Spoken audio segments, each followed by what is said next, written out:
অনেকগুলো কাজই দেশে আসলে করা বাকি। আমরা তো আসলে জনগণের অংশ, এখতিয়ারভুক্ত মানুষ আমরা নই। আমরা শুধু অনুরোধ জানাতে পারি, দাবি জানাতে পারি, কিন্তু দেশের অনেকগুলো কাজই আসলে হওয়া প্রয়োজন। যেমন আমার মনে হয় যে একটা ক্লাস পর্যন্ত শিক্ষার্থীদের খুব দ্রুতই প্রতিষ্ঠানে ফেরত যাওয়া উচিত। তো শিক্ষা সংস্কারটা প্রয়োজন। এইচএসসি পরীক্ষার্থীদের ব্যাপারটাও এখন পর্যন্ত কিছুটা অনিশ্চিত বলে আমার মনে হচ্ছে, সেটারও একটা সুরাহা হওয়া দরকার।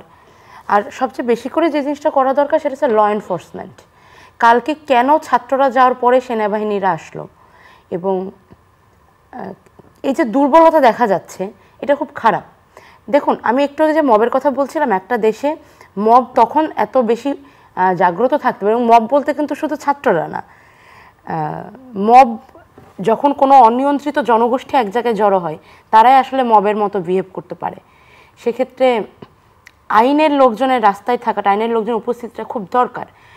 আমি আসলেই স্বরাষ্ট্র উপদেষ্টা এবং প্রধান উপদেষ্টার কাছে আমি অনুরোধ জানাতে চাই, আপনারা অতি দ্রুত ল এনফোর্সের ব্যাপারটা একটু এদিকে একটু নজর দেন, কারণ আইনের লোকজনের খুবই দ্রুত পরিস্থিতি নিয়ন্ত্রণে আনার জন্য কাজ করা দরকার।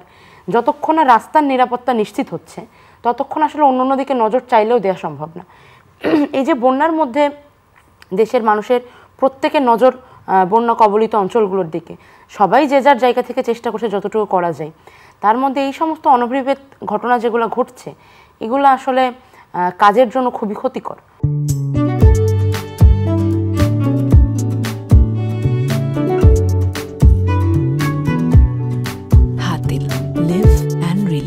এবং আমি বলছি না যে যারা দাঁড়িয়েছেন তাদের দাবি অযৌক্তিক বা তাদের দাবি মানা হবে না, তাদের দাবি সরকার গ্রহণ করবে না, আমি এগুলো বলছি না।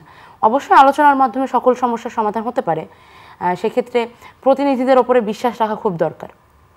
কালকে ওখানে যখন আমরা ছিলাম, আমি খুবই আশাহত যে তারা তাদের নির্বাচিত প্রতিনিধি, কিন্তু যখনই সিদ্ধান্ত তাদের মনোপ্রত হচ্ছে না, তখনই তারা প্রতিনিধিদের প্রতি বিশ্বাস রাখতে পারছে না। এই জিনিসটা উচিত না। দেখুন, এই সরকারও তো আমাদের প্রতিনিধি। আমরা যদি বিশ্বাসটা না রাখতে পারি, ভরসাটা না করতে পারি, তাহলে কাজটা কিভাবে হবে? সবসময় যদি সন্দেহ অবশ্যই ভালো, জবাবদিহি চাওয়া, কৈফিয়ত চাওয়া খুবই ভালো, কিন্তু তার মানে এই না যে আমি এত বেশি সন্দেহ করব যে একটা মানুষ নড়াচড়া করতে পারবে না, কাজ করতে পারবে না। এটা অনুচিত, এটা ঠিক হচ্ছে না। মানুষের উচিত জবাবদিহিতা চেয়ে কৈফিয়ত দেওয়ার জায়গাটা রেখে কাজ করার সুযোগটা করে দেওয়া। কৈফিয়ত দিতে গিয়ে যদি কাজে ফেরত যেতে না পারে মানুষ, তাহলে তো সমস্যা। আমার মনে হয় মানুষের দিক থেকে সহযোগিতা খুব দরকার, আর একই সঙ্গে সরকারের দিক থেকেও এখন এই সমস্ত বিষয়গুলা অতি দ্রুত সুন্দরভাবে নিয়ন্ত্রণে নিয়ে আসা দরকার। কারণ একটা দেশ এতখানি অনিয়ন্ত্রিতভাবে বেশি দিন চলতে পারে না। ঠিক আছে, দেশের পরিস্থিতি অনুযায়ী যেটা হচ্ছে সেটা আসলে হওয়ারই ছিল একরকমভাবে বলতে গেলে। মানুষের 16 বছরের জনরোষ জমা রয়েছে, অনেকের সাথে অনেক বৈষম্য, অনেক বঞ্চনা হয়েছে, কিন্তু কাজ করার জন্য তো সময় প্রয়োজন। এই মুহূর্তে আমাদের বলাটাও, আমাদের কাজটাও সেরকম।